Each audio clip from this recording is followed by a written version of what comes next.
Hi, I'm Irais.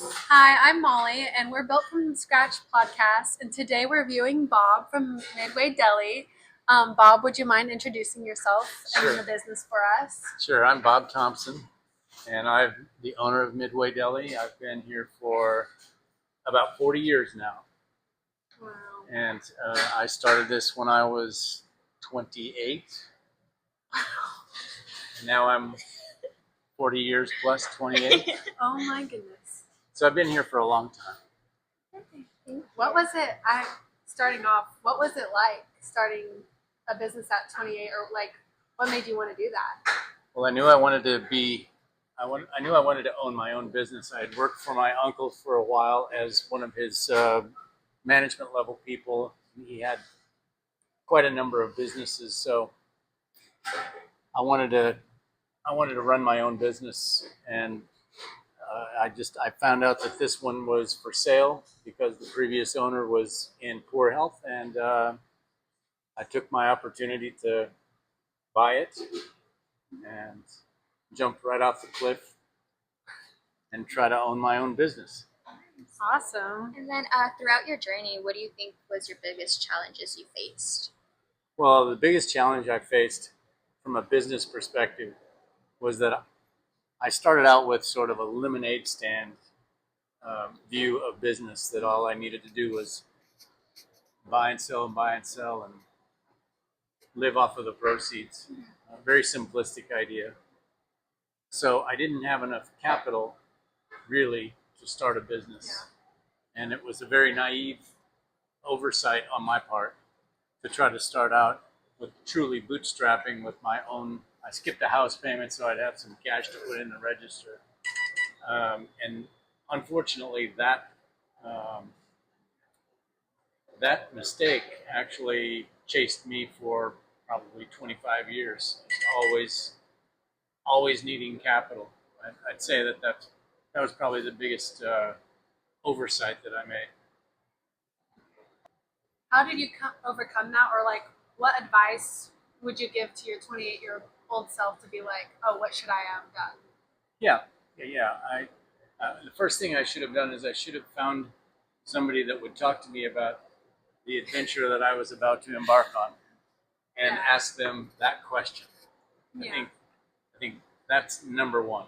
And what I would tell my 28-year-old self was to figure out what my monthly bills were, what my monthly costs were, and what my labor costs were going to be, and secure that amount of money so that I could run at least for 1 year without having to use the profits from the sales of the store um, to allow myself to actually have some meat on the bone for facing unexpected rough spots or unexpected breakdowns of equipment, unexpected changes in regulation that I might need to have capital to draw from. Yeah. And then, as with your experience as being a business owner, how do you go about handling stress and burnout and just obstacles that come throughout your way? Well, I have to say that in my 40 years, I've had a lot of stress, but I've never had burnout. And I used to work. When I started out, I had one employee, and we were open 110 hours a week. So I worked 7 days a week. Wow. And there was a stretch of time where that one employee got sick, and I worked by myself for, I think it was 8 months, from 7 in the morning till 11 at night. That didn't make me burn out. That was just, I was doing what it took to get the job done. So I haven't really suffered from burnout. Stress is another thing, and it's just an ongoing matter of interpersonal growth to mostly to manage your imagination about the things that you become stressed out about, and understand that an awful lot of the things that you're stressed about never actually happen. That's real. That is so true. That is really true. At the same time, when you're the business owner, you have to be aware that these things do happen, and you have to have some sort of a contingent plan in the event that they do. So you have to learn how to look forward and assess the worst case scenario without obsessing about that being an inevitability. But certainly, you have to learn to accept that there can be some very hard times that you're going to have to live through, and not let it keep you awake at night. Wow. And then where does your passion come from? Where do you find passion and motivation to keep going and keep pursuing your dreams? That's a pretty good question after 40 years. Because my passions have shifted to my motorcycle in the last 5 or 6 years. But really, our passion here has always been for the people that I get to interact with. I mean, that is the long-term reward that I've had working here, doing things like this, hiring any number of people that I become, friends with. We develop a relationship, and they graduate from college. They come back and see me, and they report back to me how they do, and they bring their kids. So we have Midway. Now we have Midway grandkids and great grandkids. That people whose parents I knew, and the kids came to work for me, and now they've got kids. That's really fun. That's really rewarding. That also helps you not burn out because there's a lot of personal reward from that. Okay. The next one is, how do you handle competition in your industry? Or is there any competition? Well, when I started out, this was a grocery store and meat market. It's very tiny, and it was a throwback to the 50s. I mean, it had never evolved from the 50s. And it was pretty clear that we were up against some now giant corporations. And I had to figure out how I was going to survive. In that particular set of circumstances, I had some very good advice from an old man, and he said, just price what you need to price. If you're going to go broke pricing the way you think you need to instead of pricing based on somebody else's prices. So at that time, we were up against Homeland, and I was a butcher. I learned how to butcher, and we had to charge a lot more for our ground beef. It was better ground beef. It was, handcrafted ground beef, and they were selling mass-produced ground beef. There was no realistic way for me to compete with them. And I had to learn to be mentally tough, know what my costs were, know what kind of sales or what kind of price I needed in order to produce a success for the business, and just keep my anxieties at a low level. And if people bought enough product, we would be in business, and if they didn't, we wouldn't. But we would be in business on our own terms instead of on the terms of our competitors. And that advice then carried on when we turned the corner. We realized after 15 or 16 years that this just was not going to be a success for us as a grocery store. Grocery stores were getting larger and larger, and we were being less and less able to serve a true market need. And so when we decided to do a sandwich shop, we'd already been selling some sandwiches. We thought we needed to be different in terms of the food that we offered. So we didn't try to mimic Subway or a corporate model. And we selected the most expensive meats that we could find because they were truly our sliced meats. Our sliced turkey is truly turkey, not a compressed, extruded turkey product. And so our challenge to ourselves was to offer a product that we knew was superior, and hope that people would choose us because of that. We were such a poor location for a restaurant that we felt like we had to really make an impression on people when they had our food. And so, so we have. If I'm talking too much, just let me know. Oh no, you're good. I love this So- story. So the first time I made my wife a sandwich, we were sitting at the table and she sat down and kind of pulled it apart and put it back together, and I was like, "Did I do it wrong? It's a sandwich." And she very sweetly said, "No, I just like to have all of the same ingredients in every bite." Wow. And that really rang true with me because I used to love to eat Taco Bell's Burrito Supreme, you know? Yeah. But if you've ever eaten a Burrito Supreme, you know that the last two bites are what you really bought the thing for. Everything else is a project to get to the good bite. The first bite's always a tortilla. Yeah, the first bite is just, okay, this is the beginning, but it'll get better. So we adopted that as our philosophy for making sandwiches. That when we say that these ingredients are on your sandwich, we do our level best to have them in every bite, every time. People that learn how to make sandwiches here have to learn that. That's our methodology.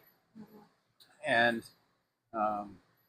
now, all that being said, it also takes a little luck, a lot of luck, and a lot of support from people that you would not have really expected support from in order to succeed. We've been the beneficiaries of a great deal of generosity from people. When we decided to do the sandwich business, one of my friends, one of my occasional coffee customers, happened to be a restaurateur. He owned a number of restaurants, and he taught me how to price. I didn't know how to price restaurant food. He taught me how to price. He taught me how to make a menu, and he talked me up, to his friends in town and other people in town. So I didn't do anything to deserve that. There's no business plan to make you do that. You just occasionally run into people that are generous and they take your success as theirs. And what I've learned is you should never walk away from something like that. You should never. Some people apologize for being intrusive. They're going to tell you how to run your business. I say, hey, I'm lucky to have my business on your mind. I'll take whatever advice you can give me. You might not use it, but I really appreciate people being considerate enough to say, I can help you. I'd like to help you succeed. Wow. That's awesome. Or what even made you want to stay in Norman? Yeah. What do you love about Norman? Like, Yeah, it seems like a great community. It's a good Yeah. question. I moved to Norman when I was 22, and I moved here from northern Minnesota. Oh wow. So my parents had been born and raised in Oklahoma, and so my grandfather and my uncle lived here in Norman. And we had a bitterly cold winter where it was something like 15 below was the high for 30 days. It was just insane. And it just dawned on me that I was really old enough now that I didn't have to live In in my hometown. Just because that's where I was born, that didn't mean that's where I had to live. So I came down here and went to work for my uncle and my grandfather.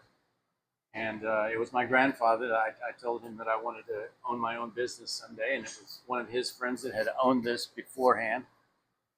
And so he just told me to come make an inquiry on this. But that's how I got to Norman. And Norman was a little hard to break into. I didn't know anybody. The town I had grown up in was very, very small. And so this was a huge city compared to any place I'd lived, and I felt like I didn't know anybody here, and I felt like nobody knew me. So it took me some time to get to know people and become known, and so maybe during those years I wasn't all excited that I was here in Norman. but eventually, and largely because of my experiences here with people who live in Norman, and the generosity that they've bestowed on me, I just found Norman to be a very nice place for me, and of course, having grown up in a small town, our small town ethic was that the businesses in our town contributed very strongly to the community. So that's what I expected of myself, was that when the schools need a contribution, or when the soccer team needs a contribution, when people need my help, that I expect that of myself. Wow. I have a question. So moving from a small town to the big city of Norman, I did it too, and so we have a lot of college kids or even just like millennial people that have just moved to Norman. What's your biggest advice on putting yourself out there in the community? Or like, what advice do you have? Oh, I'd say the best way to get involved in the community is to try to find ways that you can help other people. And that sounds kind of cliche. Some people would do that through a church. Um, the church wasn't part of my style, so I didn't do it that way. But I got involved in local politics. I got involved in some local political issues on a very small level, and found that I enjoyed that. But then we also have a number of community organizations here that you can volunteer for. Obviously, Food and Shelter for Friends and the Center for Children and Families. We have a Women's Resource Center. So my best advice, and I can tell you that I've got a daughter your age, and she doesn't necessarily take my advice, but she lived in New York for a couple of years. Oh wow! And you can get a very isolated feeling in the middle of 12 or 13 million people. You can feel very, very isolated. And my advice to her was find somebody to do something good for. Find somebody to be involved with that you can help, and get yourself started that way. That's great advice. Last question to wrap up: how hard is it being here in Norman during summer, being like a college town? We have 2 times a year that are difficult like that. Summertime, and really from the second week of December until about the end of February. Christmas break. Yeah.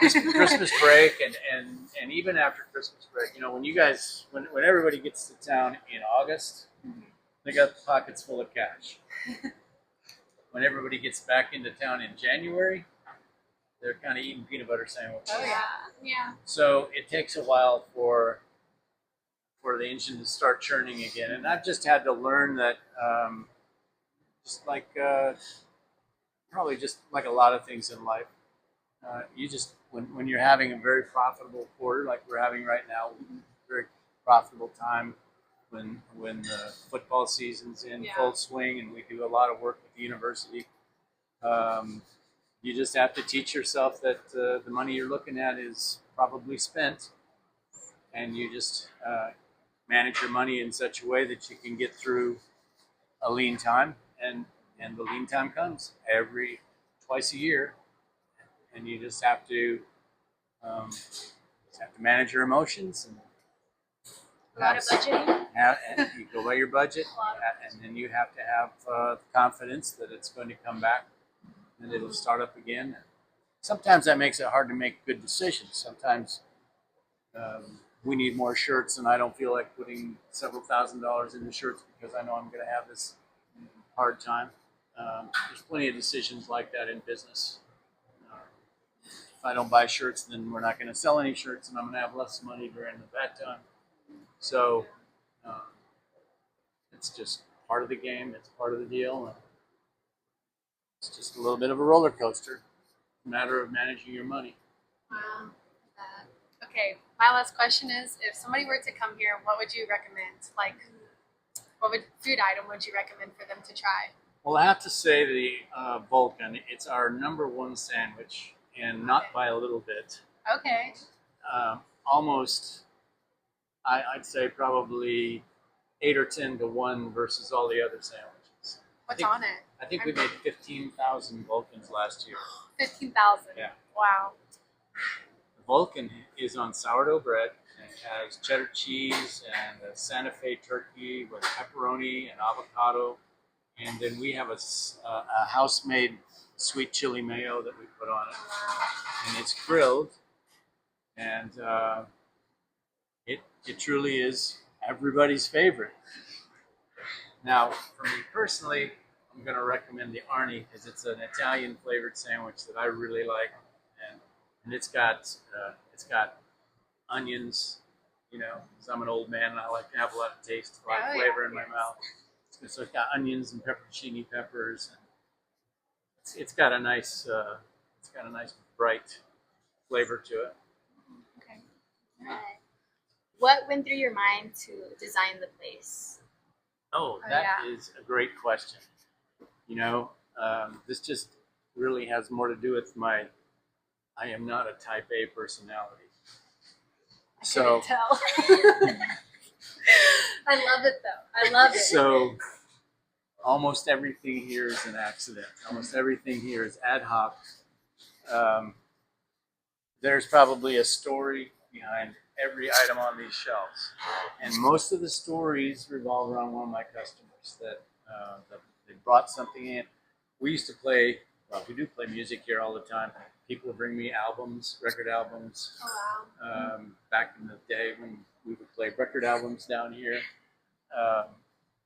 people bring me little pieces of memorabilia and they want them up here. So, you know, none of it actually has a theme to it. But the theme is, of course, that this is a very open place. Like has a great community. And You can it does. see the community. It does. Yeah. And it's just like with the advice that people offered me on how to run the restaurant. You can't turn that down. You can't fail to appreciate it when somebody walks in and they've got something that they think would look great on your shelf. They're telling you that you have actually made a connection with them. You would never want to break that. So we put it on the shelf, and it may be weird, maybe odd, but my takeaway from that is that life itself is not very. It's not very regimented. It's not very linear. It's Odd. it's not very categorical. You hardly ever experience a day where things are in neat and tidy categories, and so we just accept that. One of my favorite experiences that happened here was Barry Switzer came in one day. Oh, wow. And we were just thrilled and terrified at the same time. You know, I grew up watching Barry Switzer way up in northern Minnesota because my parents were Okies. Yeah. Well, we only got one television station up there, but every year we got to watch OU play Nebraska on Thanksgiving Day. So when I was a teenager, I was watching Barry Switzer on TV. Never with the idea that I would ever know him or meet him. And so it was pretty thrilling to later on have him. He didn't just come in one day. He came in one day, loved the place, comes in almost every day, has for almost 20 years, and has done everything he possibly can to elevate us. Awesome. So when somebody wants to interview Switzer, he said, "Yeah, we'll meet down at the Midway." And so we've had big. ESPN's been here 3 times this year. Oh, wow. We've had big time people come in to meet Barry Switzer, to visit with him, and he's always all about the Midway. And you talk about a generous personality. He also takes a direct interest in the people that work here. He knows them by name. He knows what they're studying for. He knows how he can help them. Very, very generous person, and that, of course, that adds to the excitement of people coming in here. A lot of people come in here looking for him because they've seen him on ESPN, and he was here. But what it, and there's another famous coach. So what a great opportunity for me. What a great piece of luck for me. And again, you couldn't put that in a business plan. So yeah, I didn't do this with a business plan. My business plan was mostly the panic that ensued around the first huge mistake I made with not having enough capital to really run well. Yeah. Um, and so when we decided to make a sandwich shop, we didn't decide to get rid of the groceries. We tried to do both because I needed my grocery customers. Yeah. It took us a long time. But here we are. Here we are. After only 40 years, and we've really had 10 or 12 years of very, very solid success. Very solid success. Wow, that's awesome. Yeah. I do have one more question. Oh, yeah. So, like, along that journey, is there anybody that you looked up to, or that just like who you went to for advice? Or I know you said a lot of people gave you advice, but is there anybody specifically that you looked up to or was like a big help to you? Yeah, you have to have those people, and in my experience, it sort of went from one person to another. But my first boss, my first manager, was Woody Mayfield, and he passed away a few years ago. But he was a guy that would shoot straight with me, that would challenge me about what I was trying to accomplish and how I planned to get there.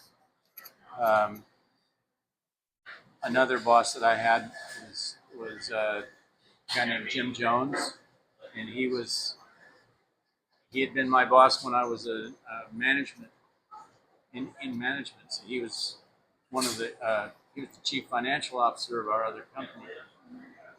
He always challenged me about my rationale for doing things, my commitment to profitability. And then much later, a guy named Dave Saunders, who did the same thing. He would sit and talk to me about what I was doing to make sure that we were being profitable and what my goals were. You got to have those people, and all of them volunteered for that. It's all through friendships. This picture of that little old lady over there, that's Betty Mafucci. And when she was, back in the 70s, she owned a restaurant here in town called the Town Tavern, and it was where all the college kids went. And it was a crazy little place over where Louis is right now on Campus Corner. Yep, that's a crazy place. Well, the Town Tavern was a wild place in the 60s and 70s. And Betty ran it, and she ran it with an iron fist. So when I started doing this as a restaurant, she volunteered to be my mentor.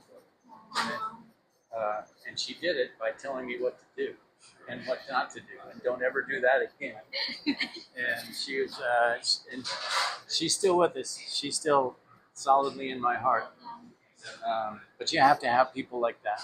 You have to have people that believe in you and still are willing to truly criticize you to try to make you better. One of the kindest things that I heard was when somebody was giving me advice. Somebody else told him, just leave him alone, let him run his own business. And the guy said, I'm just trying to help him be as best as he can be. And I think that's so generous. So, I've had several mentors. My advice is to never pass up the chance for a mentor. Male or female, doesn't matter. Find somebody that you know loves you, and loves you enough to tell you hard truth. Okay, this is Built from Scratch. Make sure to comment down below and let us know what sandwich you would like to try, the Volkit or the Arnie. Thank you, Bob, for being our interviewee today. Go ahead. Yeah, thank you. And come down to see us at Midway Deli, 601 West Eufaula in Norman. Thank you so much. Bye.